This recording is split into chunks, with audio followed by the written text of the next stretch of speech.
Alright, wasn't asking for that yet, but I got it.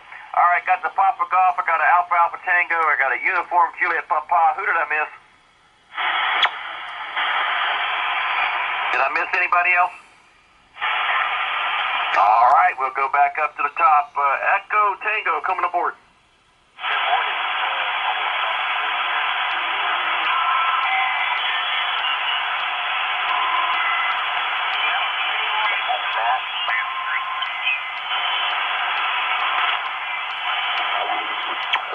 Not know. And I'm going to be honest with you, I just about gave up. I just about gave up trying to check in with you on the 1721 roundtable. You come out here and tell me you get check-ins, but I don't hear you. You know, I told you the other night now, I tuned up my amp now. Bring it down this year before it got cold and rework and get it ready.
That's the way I originally put it up. It played, and I don't know. I got crazy, thought I'd try something different.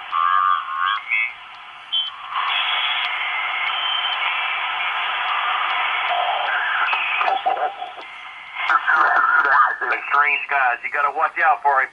He might become a net control one day. Lima Romeo Alpha, Mr. Chuck, come on aboard.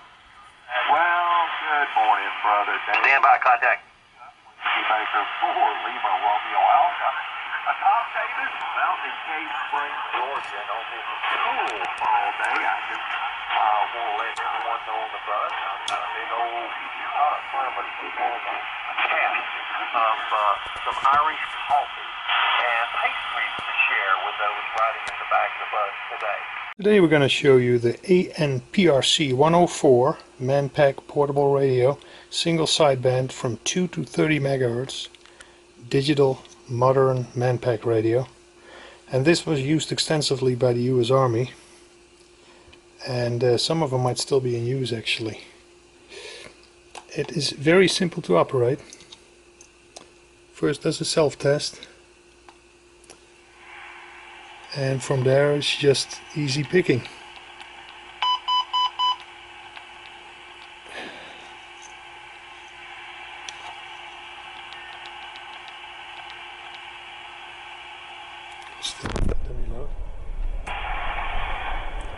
There we go.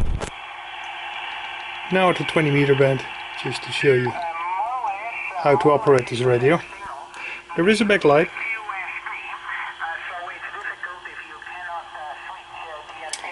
This is the audio input, microphone, handset, or a military speaker.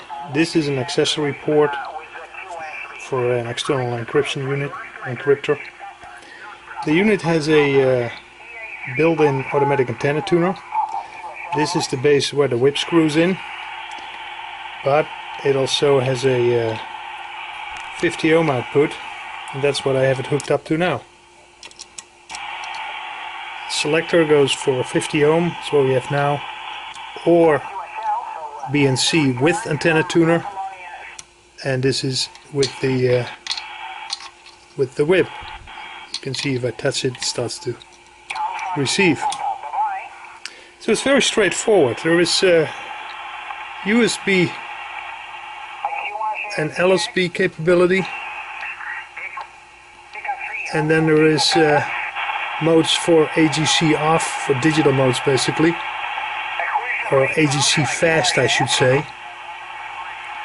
or standard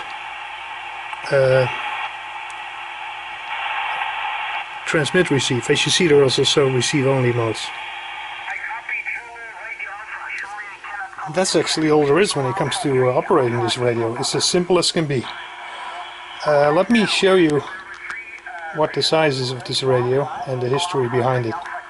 When the US military issued a request for quote for a new Manpack radio, probably in the 70s, early 80s maybe, they gave that to Hughes Aircraft and to Collins. And Collins came up with this design, the PRC-104. This is a Yugoslavian version, but it's basically a PRC-515. And you can see that this thing is pretty big. This is not a small radio. The Hughes was a lot smaller and lighter, and I would say also more rugged. Here you can see that it's indeed a Hughes radio, Hughes aircraft, and they did a much better job. So Hughes basically beat Collins at their own game. Now don't take me wrong, this is still a very good radio, but it doesn't even come close to the PRC-104. As a result, these radios are pretty common on the used radio markets, and these, a much better radio, are very rare, especially in nice condition. To give you an idea about the size, if I put my watt meter next to it, you kind of get an idea. It is not a very big radio, and that's of course very important for operation in the field, on the battlefield. You don't want a soldier to drag a whole bunch of stuff with him. So there is all kind of accessories and different battery packs that can be used for this radio, and I will show you that in a minute. But this is the basic configuration. Small battery pack, the smaller battery pack, still lasts pretty long. The transceiver exciter, the receiver exciter, and this is the power amplifier and the antenna tuner, which is the same as the Collins, only much smaller. Collins had the same concept: receiver exciter and power amplifier antenna tuner. The Collins uses roller inductors and motorized capacitors, which is kind of old-fashioned. This radio actually is one of the first radios to use a digital antenna tuner with relays that switch in inductors and capacitors, and the relays are memory relays. So if the power is once the whole thing is adjusted and set by the microprocessor, the relays stay in that position. So even when you turn it off, or you have to run this for a long time on the battery won't be drained, because the solenoids are not being powered once the whole thing is tuned. So it's a pretty nifty radio. Let's show you the accessories. Here you see some other accessories that came with the radio. This is some kind of cable to power the radio from some kind of power supply. Don't ask me what, but it goes right underneath in the same location where the battery plugs in. It has that same connector. This is the vertical that goes right in here, and that allows you to use it in the field. Like I said, it has an automatic antenna tuner. You would put the switch in this position, and then the antenna will tune automatically. Now if you are at very low frequencies, 2 megahertz, probably between 2 and 3, so not really interesting for ham, but if you do that, sometimes the tuner is not sufficient, depending on the length of the whip. So you can put this this adjustable inductor in here, and that allows you to manually optimize that. So you just seek the coil tap to the point where the tuner actually can handle it, and that goes in between the antenna and the actual antenna mount. Kind of neat. But like I said, for ham use, you probably wouldn't use this because the lowest band for the ham frequencies is 3.5 megahertz. Don't forget, this radio, like most military radios, does not go below 2 megahertz, so you won't have the 160 meter band. It's basically 80 meters and up. It covers everything between 2 megahertz and 30 megahertz in 100 hertz steps, upper side and lower side. Here you see the battery packs that are available for the PRC-104. This is the smaller clip-on battery pack that holds NiCads. Here you see a brand new one. So they can be opened easily. You can put your own NiCads in there, so it's easy to rebuild that. This is the larger battery pack that's available. That's basically a CY7875, and it holds two BA5590 style batteries. It's not what I have in here. I have rechargeable BB2590s that I bought brand new, lithium ion rechargeables, and with that battery combination you probably can run the radio for a week before you need to recharge again. Let's have a look at the inside and see how that's done. Alright, opens up very easy with these clamps. Then you just take the top off. Here you see the batteries. These are still available. Like I said, I bought them brand new. I don't know if you can see it, but there is a LCD window here that shows the status of the battery. These are still charged for about 90%, but like I said, they're fairly easy to recharge with a standard power supply. The only thing is there is an enable input here that you need to pull high with the 5 volt control signal, and then you can charge. That's basically a safety when the unit is not in a charger.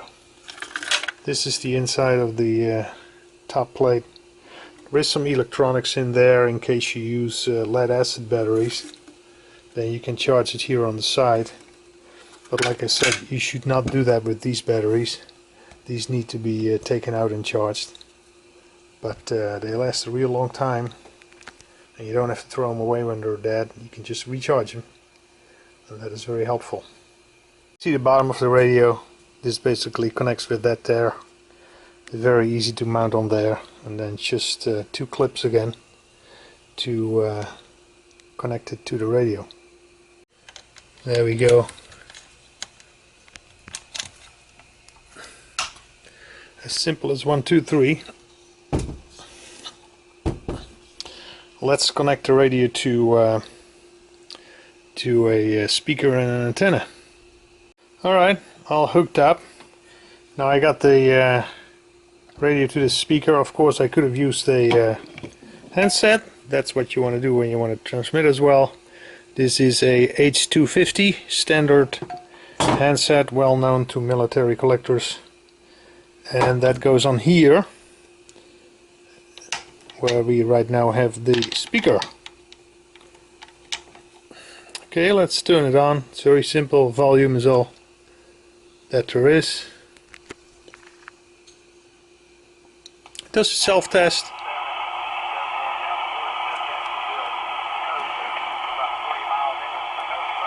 There is a backlight. We're at the 40 meter band right now. These are the buttons to advance the frequency.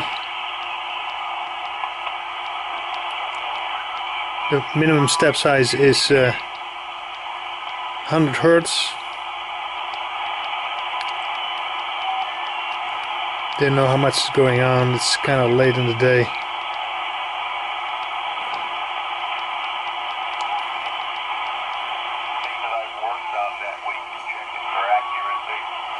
As you can see, the radio can do lower sideband. That's what we have it on now. Upper sideband. And there is modes for digital operation, digital receive, and this is regular transmit. And that's all there is to it. Like I said, we got a backlight, we got volume. Here we have the PA and the antenna tuner. This radio has a digital antenna tuner. There's no roller inductors, it's digital with relays and that kind of stuff. These are relays that memorize the position, so you don't have to keep them powered once the correct setting has been found, the correct match. This is where the whip antenna goes in case you want to use it mobile. It has a 50 ohm output, that's what we have it at now. You can also use the 50 ohm output with the antenna tuner in case you have not perfect matched antennas to the connector here. And this is the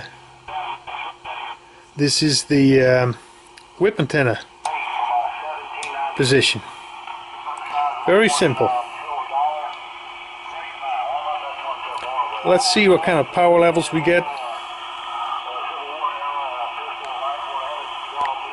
Okay, we have it set at 7.25 megahertz in lower sideband, and the radio should do about 20 watts, give or take a few. I got the Yaesu here at the same frequency to see if the modulation sounds alright.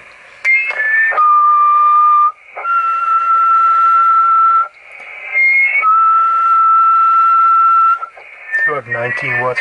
1, 2, 3 testing. 1, 2, 3 testing. 1, 2, 3 testing. 1, 2, 3 testing. As you might notice, the radio has a effective speech processor to kind of bring up the lower modulation, and that is built in. You cannot turn it off, it's always on. You can clearly hear this. Once I press the microphone, it starts with a high sensitivity. 1, 2, 3, 4, 5, and it throttles back. That throttles back once I stop talking. Once I start talking.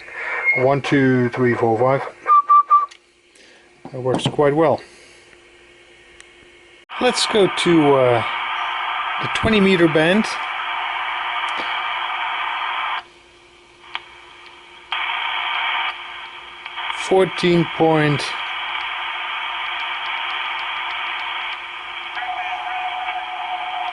See what we get there. I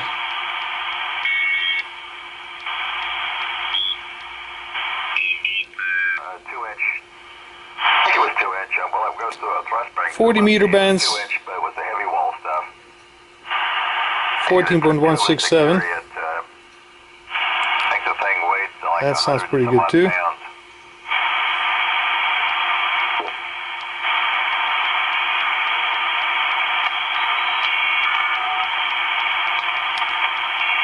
You see, it's fairly easy to seek across the band.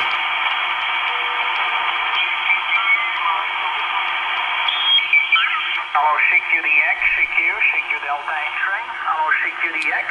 14.209. America 3, Alpha, Kilo Papa. Echo Alpha 3, America, Kilo That sounds Papa, like CQDX. comes from Spain.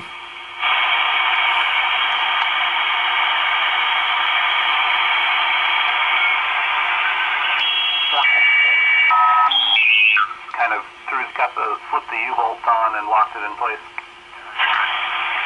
Yeah, you didn't get an apple. I got it for $60.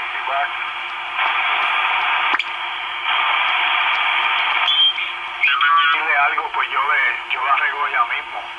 Ahí salió un hermano mío también, es Roberto.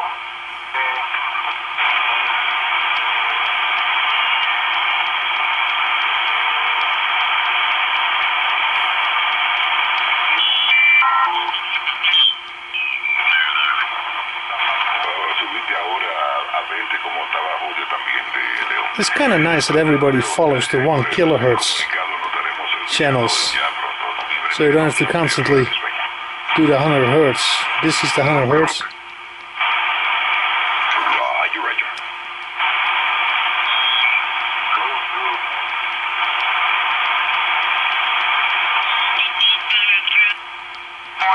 Conditions aren't very good.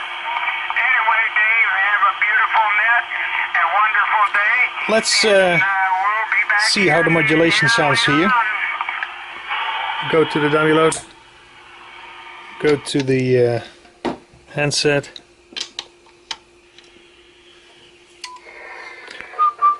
One, two, three, four, five. 1, 2, 3, 4, 5.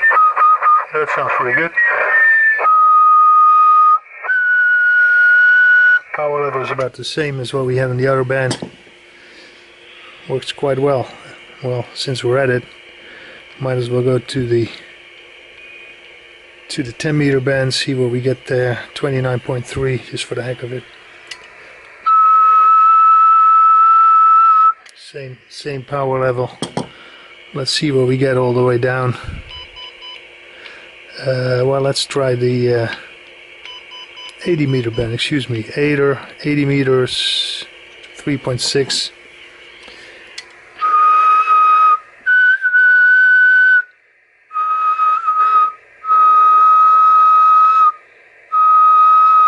There we go, it's about the same, 18 to 19 watts.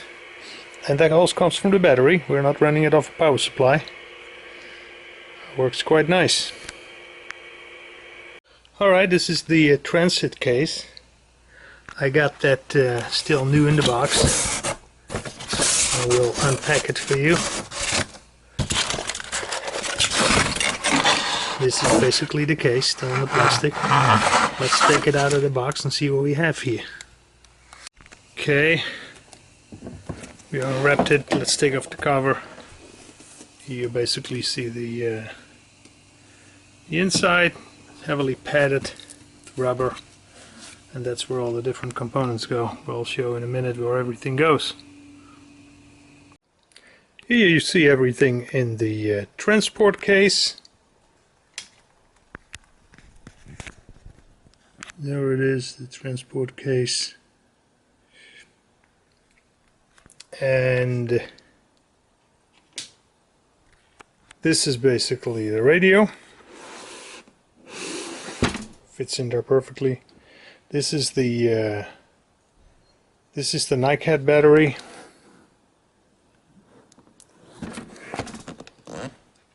This is the rechargeable lithium battery. That's a bit heavy. Well, you have to believe me. Take my word for it. These are the spare battery cases. You can build your own battery, either with